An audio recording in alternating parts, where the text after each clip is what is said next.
Livre, Les guerres des savants, le sang sur les pages de la connaissance. Par Roi Joseph Nasrallah.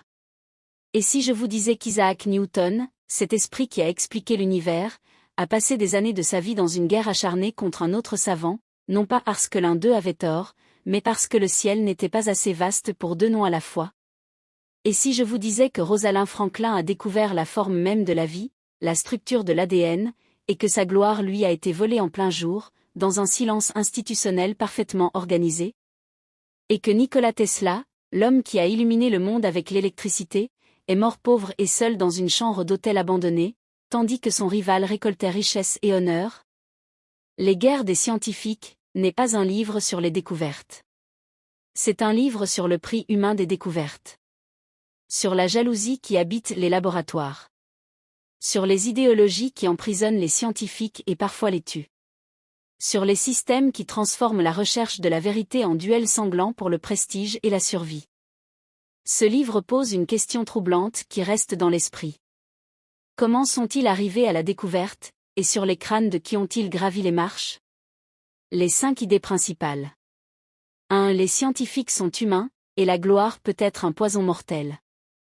Le livre révèle que le système académique ne récompense pas toujours la vérité, il récompense le nom avant l'idée et la priorité avant la précision.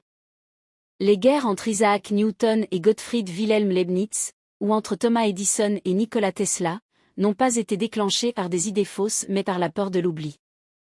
Les grands scientifiques n'étaient pas des anges, ils étaient des humains affamés d'immortalité. 2. Parfois le ciel ne peut contenir 2 idées. Certains conflits n'étaient pas personnels mais existentiels. Lorsque 2 modèles scientifiques opposés se rencontrent, univers statique ou univers en expansion, déterminisme mécanique ou incertitude quantique, le conflit ne porte plus sur des détails mais sur l'image même de l'univers. 3. Quand la vérité devient un crime. Parfois, le scientifique ne combat pas un collègue mais affronte des monstres bien plus grands, une église, un État ou une idéologie. Galiléo Galilei n'a pas été jugé parce que son idée était fausse, mais parce qu'elle menaçait une autorité. Et le scientifique Nikolaï Vavilov est mort de faim dans les prisons de Staline parce que la génétique menaçait une idéologie politique. 4. Les victimes silencieuses, ceux que l'histoire a oubliés.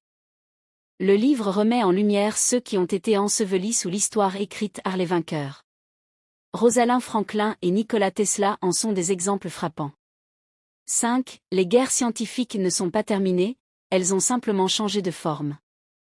Les derniers chapitres vont jusqu'à Steve Jobs, Bill Gates, Mark Zuckerberg et les Winklevoss Twins pour montrer que la lutte pour les idées et l'innovation continue. Derrière chaque équation, chaque théorie et chaque invention, il y a un être humain qui aurait pu être n'importe lequel d'entre nous. Vainqueur ou vaincu. Héros ou victime. Les guerres des scientifiques, maintenant sur Amazon.